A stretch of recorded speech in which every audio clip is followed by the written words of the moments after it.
إلهي يا ودود عفو بلن قلباتችን ይጽዳ ምህረትህን አድለን በተከበረው ወርህ አዝነህ ተቀበለን ኢላሂ ተቀበለን ተቀበለን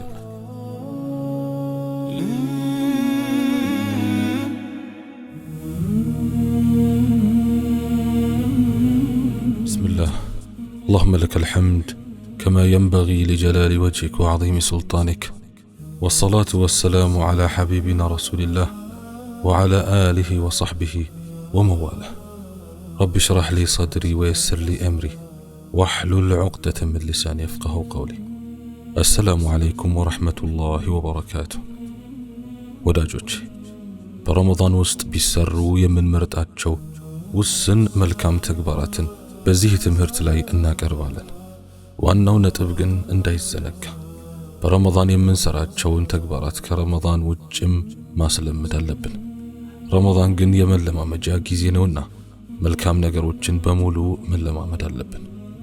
መልካም ተግባርን ተለማመዱ፣ መልካም ነገር ልምድ ነውና። ተግባራቶቹን እንመልከት። ኢላሂ ቸሩ ጌታ አፉ በለን ቀልባችን ይዝጋ ምህረቱን አድለን በተከበረው ወር ስራዎቻችን ተቀበለን ኢላሂ ተቀበለን። አንደኛ ለሚስትና ለልጆች መልካም መዋል።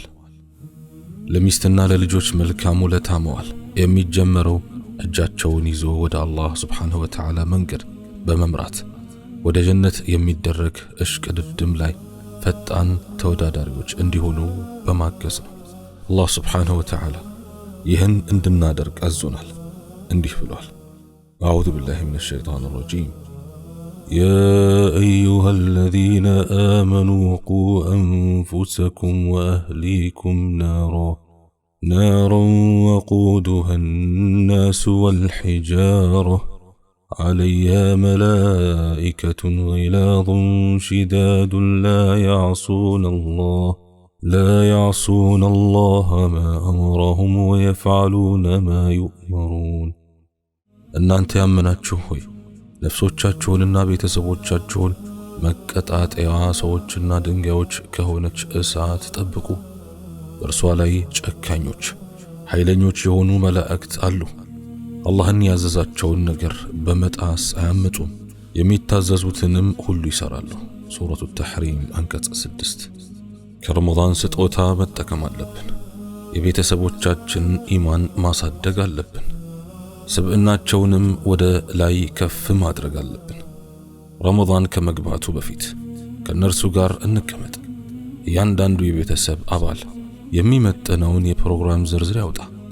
ፕሮግራሙን የጠቀስናቸውን ሁለቱን ምሰሶዎች ወይም ከአላህ ጋርና ከሰዎች ጋር ማሟላት አለበት። እንደዚሁም ወቅታቸውን በሙሉ ልናስተናብርላቸው ይገባል። ግዴታ የሚሆንባቸውን ተግባር የሚፈጽሙበት መንገድም ልናመቻችላቸው ያስፈልጋል። ቤት ውስጥ እንደ መስጂድ አድርገው የሚይዙት ቦታ ማመቻቸት አለብን።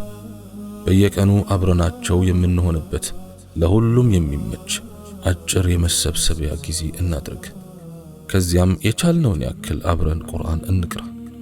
ከንባባችንም ባሻገር ውስጣችን የተፈጠረውን የማስተንተን ስሜት እንለዋወጥ። ከዚያም አንድ ጠቃሚ የሆነ መጽሐፍ እናነባለን። ምናልባት ሪያዱ ሳሊሒን ወይም አንድ የሲራ መጽሐፍ ቢሆን እንላለን። በስተመጨረሻ የቀን ውሎአችንን ተገማግመን መልካም የሰራን በማመስገን ያጎደልነውን ደግሞ ስሜቱን በመጠገን እና ለራሳችንና ለሙስሊሞች በሙሉ ዱዓ በማድረግ ስብሰባችንን እናጠናቅቃለን። ይህን ስብሰባ ከፍጡር በፊት ብናደርገው ደስ ይላል። اللهم إنك عفو تحب العفو فاعف عنا። ሁለተኛ ችሮታና ልግስና። ይህ የበጎ አድራጎት በር ትልቅ ነው። በተለይም በረመዳን ሁላችንም እንድንገባበት ያሻል። የአላህ መልእክተኛ ቸር ነበሩ። በተለይም በረመዳን ጅብሪል ስለሚያገኛቸው ይበልጥ ቸር ይሆናሉ። በረመዳን በየሌሊቱ ጅብሪል ያገኛቸዋል፣ ቁርአን ያጣናቸዋል። የአላህ መልእክተኛ ዓለይሂ ሰላቱ ወሰላም ከተለቀቀ ጎርፍ የበለጠ ቸር ነበሩ። በዚህ ወር ውስጥ መልካም ተግባርን በመፈጸም ራሳችንን ለአላህ እይታ እናቅርብ። እርሱ የቸርነትና የስጦታ ባለቤት ነው። ኢነላሃ ከሪሙን ዩሒቡል ኩረማእ ጀዋዱን ዩሒቡል ጁደ ዩሒቡ መዓሊል ኡሙር ወየክረሁ ሰፋሲፈሃ። ነቢያችን ዓለይሂ ሰላቱ ወሰላም እንዲህ አሉ፣ አላህ ለጋስ ነው፣ ለጋሶችን ይወዳል። ቸር ነው፣ ቸሮችን ይወዳል። ታላላቅ ነገሮችን ይወዳል፣ ጅላጅል ነገሮችን ይጠላል። ከቸርና ከለጋስ ሰዎች ባህሪያት መሃል ያለ ሐሳብ ያላቸውን ሁሉ መስጠታቸው ነው። ይህ ስጦታቸው ገንዘብ፣ ዕውቀት፣ ጊዜ ወይም ጉልበት ሊሆን ይችላል። ቁም ነገሩ ያላቸውን ሁሉ ይሰጣሉ፣ አይሰስቱም። ኢላሂ ቸሩ ጌታ አፉ በለን፣ ቀልባችን ይዙዳ ምሕረቱን አድለን። በተከበረው ወር ስራዎቻችን ተቀበለን፣ ኢላሂ ተቀበለን። የአላህ መልእክተኛ ዓለይሂ ሰላቱ ወሰላም አስማእ ቢንት አቢ በክርን እንዲህ ብለው መክረዋታል። ላ ተሕሲ ፈዩሕሳ ዓለይኪ፣ አትቁጠሪ ይቆጠርብሻል። የዚህ ንግግር ትርጉም ኢማም ኢብኑ ሐጀር ፈትሕ የተሰኘው መጽሐፋቸው ላይ እንዳሉት ያልቃል ብለሽ ሰደቃ አትከልኪ ማለታቸው ነው። ይህ በረካን የሚያጠፋ ትልቅ ሰበብ ነው። ምክንያቱም አላህ ስብሓንሁ ወተዓላ ያለ ሂሳብ ይመነዳል። ምንዳው ለማይተመን ጌታ የምንሰጠውን ስጦታ ደግሞ እንዴት እንተምነዋለን? ካላሰበበት አላህ እንደሚመግበው የሚረዳ ሰው ሳያስብና ሳይቆጥር ሊሰጥ ይገባል። ረመዳንን ችሮታና ልግስናን የምንለምድበት አጋጣሚ እናድርገው። ከገንዘባችን ከጊዜያችንና ከጉልበታችን አላህ ላይ አንሰስት። ያለ ሂሳብ ለአላህ እንለግስ። በኢማም በይሀቂ ሹዑቡል ኢማን በተሰኘው መጽሐፍ ላይ እንዲህ የሚል ተዘግቧል። የዚድ ኢብኑ መርዋን ብዙ ገንዘብ መጣለት። ከዚያም እየዘገነ ለወንድሞቹ ይልክ ገባ። እንዲህም ይል ነበር፣ እኔ ለወንድሞቼ ጀነት እንዲሰጣቸው እየተማጸንኩት ከገንዘቤ ብሰስትባቸው አላህን እፈራዋለሁ። ሶስተኛ፣ ዝምድና መቀጠል። በረመዳን ውስጥ ያለውን የዝምድና ሐቅ ከመናገራችን በፊት ተከታዩን ሐዲስ አብረን እንድናስተነትን እጋብዛለሁ። ከሐዲሱ በነፍሳችን ላይ ያጓደልነውን ትርፍ እንገነዘባለን። በዱንያና በአኺራ ለሚሰጡ መልካም ስጦታዎች ያለንን ቸልተኝነትም እንመለከታለን።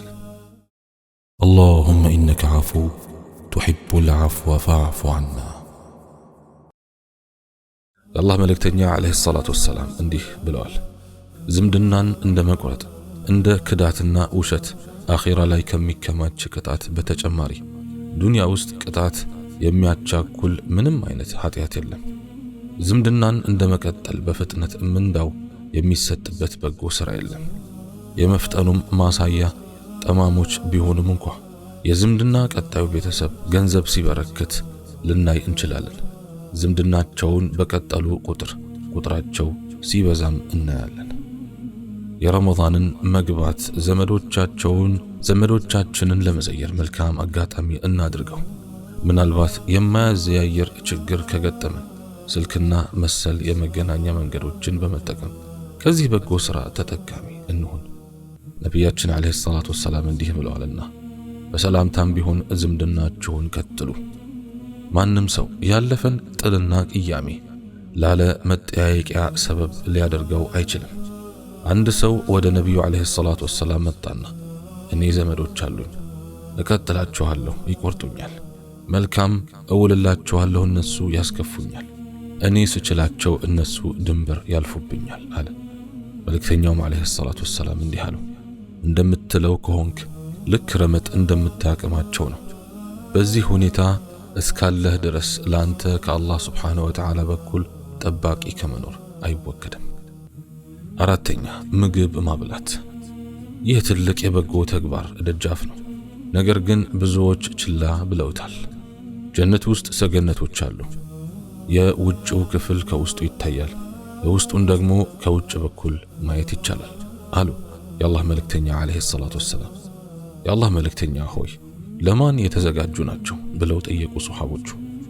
ምግብ ላበላ፣ ንግግርን ላሳመረ፣ ሰዎች ተኝተው ሳሉ በሌሊት ለሰገደ። ሱሐይብ ረዲየላሁ ዐንሁ ብዙ ምግብ ያበላ ነበር። ከዚያም ዑመር ረዲየላሁ ዐንሁ ሱሐይብ ሆይ አንተ ብዙ ምግብ ታበላለህ፣ ይህ ደግሞ ገንዘብን ማባከን ነው አሉት። እርሱም የአላህ መልእክተኛ አለይሂ ሰላቱ ወሰላም ከእናንተ መሃል ምርጣችሁ ምግብ ያበላና ሰላምታን የመለሰ ነው ብለውኛል፣ እኔንም ብዙ እንዳበላ ያደረገኝ ይህ ነው አለ።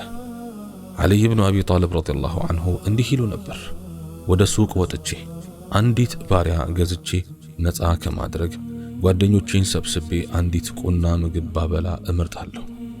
በመሃላችን ያለውን ትስስርና ፍቅር ለማጠናከር ጓደኞቻችንን፣ ወዳጆቻችንን፣ ወንድሞቻችንንና ጎረቤቶቻችንን ሰብስበን ብንጋብዝ መልካም አየር እንፈጥራለን።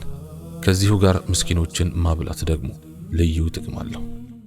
ኢላሂ ያ ረሕማን አፉ በለን፣ ቀልባችን ይስዳ ምህረቱን አድለን።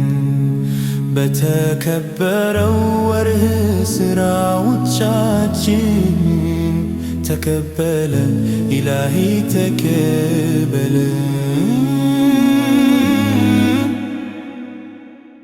ልቡ በመድረቁ እየተጎዳ መሆኑን የመሰሞተን አንድ ሰው የአላህ መልእክተኛ አለይሂ ሰላቱ ወሰላም እንዲህ ሲሉ መክረውታል። ኢን አሕበብተ አን የሊነ ቀልቡክ ፈአጥዒም ልምስኪን ወምሰሕ ረእሰል የቲም። ልብህ እንዲለሰልስ ከፈለክ ምስኪኖችን መገብ፣ የየቲምን ራስ አብስ። ለድሆችና ለምስኪኖች የማፍጠሪያ ግብዣዎችን እናዘጋጅ። ከእነርሱም ጋር አብረን በመቀመጥ ምግባቸውን ብንቋደስና የወንድምነትና የእህትነት ስሜታቸውን ለማሳደግ ብንሞክር ልብ ላይ የሚፈጥረው የኢማን ስሜት ልዩ ነው። ከዚህም ጋር ችግር ያለባቸውን፣ በበደል ስር የሚኖሩ፣ በእስር የሚማቅቁት፣ በመሳደድ ላይ የሚገኙና በረሃብ አረንቋ እየተንገላቱ የሚገኙ ህዝቦችን እናስብ። መን ፈጠረ ሳኢበን ካነ ለሁ ምስለ አጅሪሂ ገይረ አነሁ ላ የንቁሱ ሚን አጅሪ ሳኢሚ ሸይአ። ነቢያችን አለይሂ ሰላቱ ወሰላም እንዲህ ብለዋል፣ ጾመኛን ያስፈጠረ ሰው የጾመኛው ምንዳ ሳይቀነስ ለእርሱም የጾመኛው አምሳያ ምንዳ አለው። አምስተኛ ሰዎችን ማስታረቅ። ብዙ ጊዜ ሰዎች የሚቀያየሙባቸውን ነገሮች ብንመለከት ተራ ጉዳዮች እንደሆኑ እንታዘባለን። ነገር ግን ሸይጣን በመሃል ገብቶ ያቀጣጥለዋል። ከዚያም አባትና ልጅን ያቆራርጣል፣ ጎረቤትን ከጎረቤት ጋር ያራርቃል፣ ወዳጅን ከወዳጁ ጋር ያጣላል። በዚህ በተመረዘ አየር ላይ ጥርጣሬዎች ይበዛሉ፣ ዝምድናዎችም ይቆራረጣሉ፣ ጠላትነትም ይዋረሳል። ስለዚህ ሰዎችን ለማስታረቅ መጣር ታላቅ ምንዳ አለው። ወላሂ አላህ ስብሓነሁ ወተዓላ ምን ይላል? ላ ኸይረ ፊ ከሲሪን ሚን ነጅዋሁም ኢላ መን አመረ ቢሰደቀትን አው ማዕሩፍን አው ኢስላሕን በይነ ናስ ወመን የፍዐል ዛሊከ ብትጋአ መርዳት ላህ ፈሰውፈ ኑእቲህ አጅረን ዐዚማ። ከውይይታቸው በምጽዋት ወይም በበጎ ሥራ ወይም በሰዎች መካከል በማስታረቅ ከሚያዙ ሰዎች ውይይት በስተቀር በብዙ ውስጥ ደግ ነገር የለበትም። ይህንንም የተባለውን የአላህን ውዴታ ለመፈለግ የሚሰራ ሰው ታላቅ ምንዳን እንሰጠዋለን። ሱረቱ ኒሳ አንቀጽ 114። አላሁመ ኢነከ ዐፉ ቱሒቡል ዐፍወ ፈዕፉ ዐና። የአላህ መልእክተኛ ዓለይሂ ሰላቱ ወሰላም በዚህ መልካም ሥራ ውስጥ የሚሳተፍን ሰው ከጾመኞች ከሰጋጆችና ከመጽዋቾች የላቀ ደረጃ እንዳለው ቃል ገብቷል። ምክንያቱም ይህ ተግባር በማህበረሰብ መሃል እርቅን ማስፋፋት፣ እዝነትና ፍቅርን ማጎልበት ነው። መልእክተኛው ዓለይሂ ሰላቱ ወሰላም እንዲህ ብለዋል፣ አላ ኡኽቢሩኩም ቢአፍضል ሚን ደረጀት الصያም ወሰላቲ ወሰደቃ። ከጾም ከሰላትና ከሰደቃህ ደረጃ በላይ የሆነን ነገር አልነግራችሁም አሉ። ቃሉ በላ አዎን ንገሩን አሉ ባልደረቦቻቸው። ቃለ ሰላሑን ዛተል በይኒ ፈኢነ ፈሳደ ዛተል በይኒ ሂየል ሓሊቃ። ሰዎችን ማስታረቅ ነው። በሰዎች መሃል ያለ ግንኙነት መበላሸት ዲንን ይላጫል። የረመዳንን መግባት ሰዎችን ለማስታረቅ እንጠቀምበት።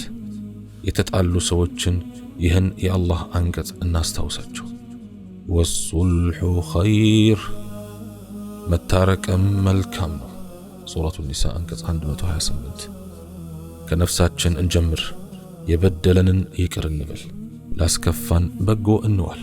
ለሌሎች ወገኖች የመቻል የትዕግስት የዝነትና የሰፊ ልብ ምሳሌ እንሆን። 6ኛ የሰዎችን ጉዳይ መፈጸም። ከተላላቅ በጎ ተግባሮች ውስጥ ለሰዎች ጉዳይ መሮጥና ስለ ሰዎች መጨነቅ አንዱ ነው። ምክንያቱም በጎ አድራጊ ለአላህ ስብሓንሁ ወተዓላ ብሎ ለፍጥሮች አዝነዋል። ስለዚህ ምንዳውም የተግባሩ አምሳያ ነው። የአላህ መልእክተኛ ዓለይሂ ሰላቱ ወሰላም እንዲህ ብለዋል፣ ከሰዎች መሃል አላህ ዘንድ ተወዳጁ ለሰዎች ጠቃሚ የሆነው ነው። አላህ ዘንድ ተወዳጅ ሥራ ሙስሊም ልብ ውስጥ የምታስገባው ደስታ፣ የምትገላግለው ጭንቀት፣ ከዱንያ የምትፈጽምለት ጉዳይ ወይም የምትገፈትርለት ረሃብ ነው። በአላህ እምላለሁ መስጂድ ውስጥ 1 ወር ሙሉ ኢዕቲካፍ አድርጌ ከምቀመጥ ለሙስሊም ወንድሜ ጉዳይ ብሮጥ እመርጣለሁ። ቁጣውን የሚደብቅ አላህ ስብሓንሁ ወተዓላ ነውሩን ይሸፍንለታል። ቁጭቱን የዋጠ ሰው የቂያማ ቀን አላህ ልቡን በውዴታው ይሞላለታል። የሙስሊም ወንድሙ ጉዳይ እስኪፈጸም ድረስ የተንቀሳቀሰ የሰዎች እግር በሚስትበት ቀን አላህ ስብሓንሁ ወተዓላ እግሩን በሲራጥ ላይ ያረጋለታል። ጥፉ ስብዕና ልክ ኮምጣጤ ማርን እንደሚያበላሽ መልካም ሥራን ያበላሻል። በሌላ በኩል ባለቤታቸው የሞተባቸው ሴቶችንና ምስኪኖችን መንከባከብ የተለየ ምንዳ እንደሚያስገኝ ነቢያዊ ሐዲሶች አበክረው ይጠቁማሉ። የአላህ መልእክተኛ ዓለይሂ ሰላቱ ወሰላም እንዲህ ይላሉ፣ አሳዒ ዐለል አርመለቲ ወልምስኪን ከልሙጃሂድ ፊ ሰቢልላህ አው ልቃኢም ሌይል ሳኢም ነሃር። ባላቸው ለሞቱባቸው ሴቶችና ለሚስኪን ጉዳይ የሚሮጥ በአላህ መንገድ ላይ እንደሚታገል ሙጃሂድ ወይም ሌሊት እንደሚቆምና ቀን እንደሚጾም ሰው ነው። ኢላሂ ያወዱድ አፉ በለን፣ ቀልባችን ይጽዳ ምህረቱን አድለን። በተከበረው ወር ስራዎቻችን ተቀበለን፣ ኢላሂ ተቀበለን። እነዚህ ሐዲሶች ብዙ ትንታኔ የሚያሻቸው አይደሉም። ተግባር ዋናው ነገር ነውና የሐኪም ኢብኑ ሒዛምን ተግባራዊ ምሳሌ እናንሳ። ሐኪም ሊረዳው የሚችለው ባለ ጉዳይ ወይም ችግርተኛ ያጣቀን በጣም ይተክዛል። እንዲህ ይላል፣ ባለ ጉዳይ ያጣሁበት እያንዳንዱ ቀንን ትልቅ አደጋ እንደደረሰብኝ ቆጥሬው ለትዕግስቴ ከአላህ ስብሓንሁ ወተዓላ ምንዳ እከጅልበታለሁ። 7ኛ የነፍስ አደን ጥሪ። ኢብሊስ ብዙ ሰዎችን ማጥመድ ችሏል። ከጌታቸው አምልኮ ጋረዳቸውና በዱንያ ጌጦች እንዲታለሉ አደረገ። ወደ እሳት የሚወስዳቸውን መንገድም መራቸው እና እኛስ እነዚህን ሰዎች እንተዋቸው ይጥፉ? አላህ ስብሓንሁ ወተዓላ እንዲህ ይላል፣ ወመን አሕሰኑ ቀውለን ሚመን ደዓ ኢለላህ ወዓሚለ ሷሊሐን ወቃለ ኢነኒ ሚነል ሙስሊሚን። ወደ አላህ ከጠራና መልካምንም ከሰራ እኔ ከሙስሊሞች ነኝ ካለም ሰው ይበልጥ ቃሉ ያማረ ማን ነው? ሱረቱ ፉሲለት አንቀጽ 33። እነዚህን ምስኪኖች ማዳን አለብን። ዳዕዋ ልናደርግላቸው ይገባል። አላህ ዳዕዋ እንድናደርግ አዟል። ይህን ትዕዛዝ የሚተገብሩ ሰዎችን ደረጃ ከነቢያትና ከመልእክተኞች ደረጃ ጋር የሚስተካከል አድርገዋል። ምንዳው ደግሞ ድንበር የለውም። ታዲያ ውድ ወንድሞችና እህቶች ይህን ደረጃ ለማግኘት አንጓጓም? ዛሬ ረመዳን ላይ ሸይጣኖች ታስረዋል፣ ነፍሶችም ታዛዦች ናቸው። ታዲያ ይህን አጋጣሚ ለዚህ ኃላፊነት መጠቀም ብልህነት አይደለምን? የአላህ መልእክተኛ ዓለይሂ ሰላቱ ወሰላም እንዲህ ብለዋል፣ لئن يهدي الله بك رجلا واحد خير لك مما طلعت عليه الشمس ፀሐይ የወጣችበት ሁሉ ከሚኖርህ አላህ አንድን ሰው ወደ ቀና መንገድ ቢመራልህ ይሻልሃል። በሉ ሁላችንም እንነሳ፣ ሰዎች እንዲመሩ ሰበብ ለመሆንና ነፍሶችን ለማዳን እንቁም። የዘነጋን ለማስታወስ፣ የተደናገረን ለመምራት፣ የጠመመን ለማቃናት፣ የተኛን ለማንቃት እንነሳ። ከቅርብ ዘመዶቻችንን ጀምር። የዱንያን ምንነት እናስረዳቸው። እጃቸውን ይዘን ወደ መስጂድ እንወሰዳቸው። በረመዳን ብቻ መስጂድ የሚገቡ ወንድሞችና እህቶችን ትክክለኛው መንገድ ወዴት እንደሆነ እንጠቁማቸው። ይህን የነቢዩ ዓለይሂ ሰላቱ ወሰላም ዱዓ ደጋግመን እናድርግ። اللهم اجعلنا هداة مهتدين። አላህ ሆይ ወደ ቀና የተመሩና ሰዎችን ወደ ቀና መንገድ የሚመሩ አድርገን። አላህ ሱብሓነሁ ወተዓላ ጾማችንን፣ ስግደታችንን፣ ሰደቃችንን፣ ዱዓችንን ይቀበላል። اللهم إنك عفو تحب العفو فاعف عنا. اللهم إنك عفو تحب العفو فاعف عنا. اللهم تقبل صلاتنا وصيامنا وقيامنا وصدقاتنا برحمتك يا أرحم الراحمين. اللهم يا رب أدخلنا الجنة بالسلام برحمتك يا أرحم الراحمين. يا الله اجعلنا من عتقائك من النار. اللهم اجعلنا في هذا الشهر من عتقائك من النار. اللهم اغفر لي ولوالدي ولجميع المسلمين والمسلمات الأحياء منهم والأموات. اللهم اغفر لي ولوالدي ولجميع المسلمين والمسلمات الأحياء منهم والأموات. اللهم ارحمنا وارحم موتانا وموتى المسلمين برحمتك يا أرحم الراحمين. سبحانك اللهم وبحمدك أشهد أن لا إله إلا أنت أستغفرك وأتوب إليك. وآخر دعوانا أن الحمد لله رب العالمين. والسلام عليكم ورحمة الله وبركاته.